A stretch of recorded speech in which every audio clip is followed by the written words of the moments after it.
So this is probably one of the best deals on a solid state drive that I have found during this Black Friday, at least here on Amazon and here in Canada. And I looked on, at the local electronics shops, computer shops. I looked at Best Buy and Amazon, of course.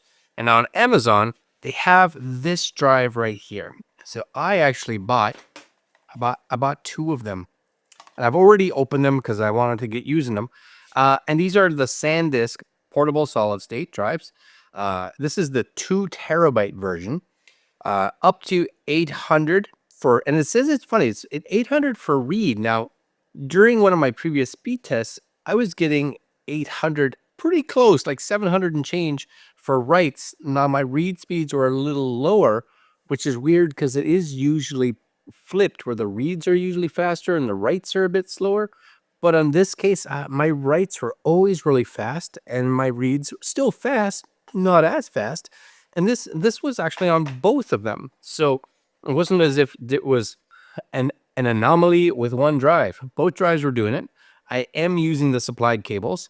I don't know. Anyways, this may be a really good time for anyone here that may be using possibly one of the original kind of external solid state drives that came out, that were constantly pushing for speeds 250, 300. This one you should definitely be able to get. Again, for me, for write, I was getting at 700, which is fantastic. Easily able to edit video and stuff off of. And if you're coming like me, in this case, from spinning drives, it's a huge upgrade in speed. So my spinning drives they're not fast because I use them as backup drives, and they're only getting 70 or 80 megs per, and reason that I decided that I wanted to buy these, number one, not even when it's not Black Friday, not a horrible price, but they got under the 150 Canadian for these. So $148.72. Weird price, but that's what it is. So again, I bought two. They were going to be used, or they are being used for me to replace this right here. You guys may be able to see it right there. And that is an enclosure that I have that holds two 2 terabyte spinning drives. And basically what those are used for, as of a couple days ago, was that when I work in, let's say, Final Cut and I edit, once I finish editing, I move the entire project to that drive, and that drive then holds it just in case I have to go back and get something in that project, be it some footage, or I realized that the edit that got exported, there was a problem with it and I had to actually re-export it again. Whatever, I actually have it set on that drive just in case. And that footage, those projects stay there until the video goes live on YouTube. Once it goes live, then I can go there and delete it. Now that holds two drives. And so what happens is once I move it to drive A, then sometime during that day, I'll do a backup of that drive, and that drive will then copy itself to the second drive. Problem is spinning drive. So number one, if it's big files and a big backup, that backup could take overnight, which means it's slow and they're doing their thing, and I kind of have to just wait. The other issue that I was having is that spinning drives, again, slow. So if there was an instance that I had to go back to a project to re-edit or get footage from, it was painful. It was really painful. So some of my projects, of course, have multiple 4K files in them from different cameras. Could be the mirrorless cameras. It could be a phone or an action camera. And it also could have a lot of things like 360 footage in it. So 5.7K 360 footage or 8K 360 footage, which are big. So if I had to work on them, then transferring them either back to the solid state drive could literally take hours, or trying to edit on it. The playhead was just so choppy because it just couldn't actually read the files quick enough. So not great. Anyways, this is basically the little drive. So there it is, right? Got it connected right now. Comes with a little USB-C to USB-A cable. Perfect. It's got a little dongle, a little carry thing on the side. My other Sandisk kind of has that kind of thing too. And then The only thing that it doesn't have, which I wish it did have, would be a USB-A to USB-C adapter. But during Boxing Day, I was smart enough, because I wanted to, is I bought a package. You guys see it here, right?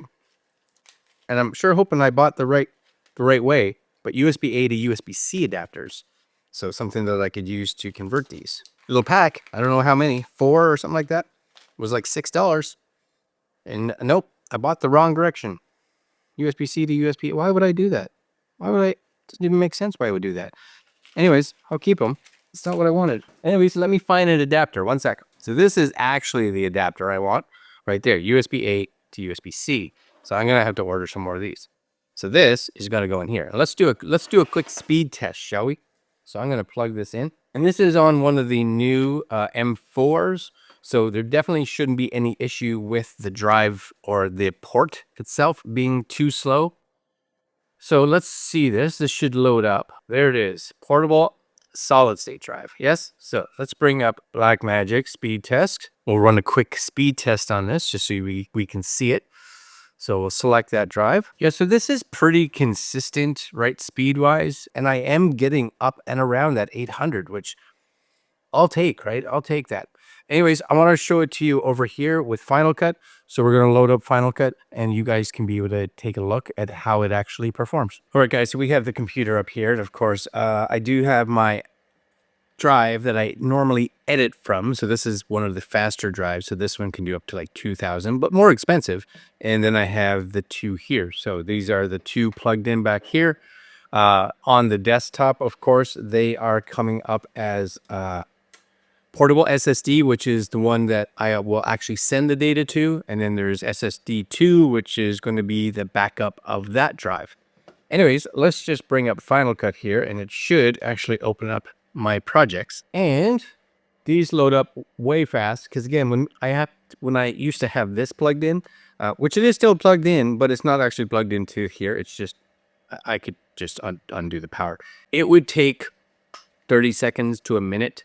And if this drive was in the midst of backing itself up, it could take a half hour for Final Cut to be able to read the data while the backup was actually happening. So, pretty crazy. Anyways, if we come here and open up a project here, now this is a project filled with iPhone footage, standard action cam footage, and Insta360 footage. So 360 footage. If I open this up here, so you'll see day 18 and 19, boom, it's up, right? And now this is coming off of this drive, but nice and fast. There's a lot of compound clips and things like that here, and you can see like playing it. There's row zero stutter. It's very good, right? I'll just turn my volume down. It's small, right? Zero stutter. And that's again with 360. And that's what I want. And if you come up here, this is the backup. So this is coming off one of these new solid state drives. $149 Canadian, 2 terabyte. You can actually see all the projects that I have on that drive right now. So if I came here, and I haven't moved this one over yet. Let's say day 15. And I'm like, oh my gosh, before that goes public, I noticed that there's a problem. So I have to check that out, maybe redo something, maybe the audio is not right, and then re-export. The issue before was, again, it was brutal painful to do anything and or export. So I double click this. It's coming off that external drive, all loaded. Bring this back here, for instance, play.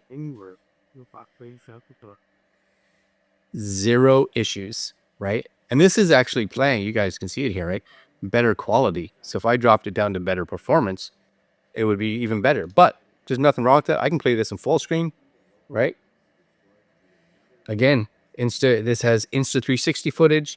This has like action cam footage. This has iPhone footage. Very good. Very good.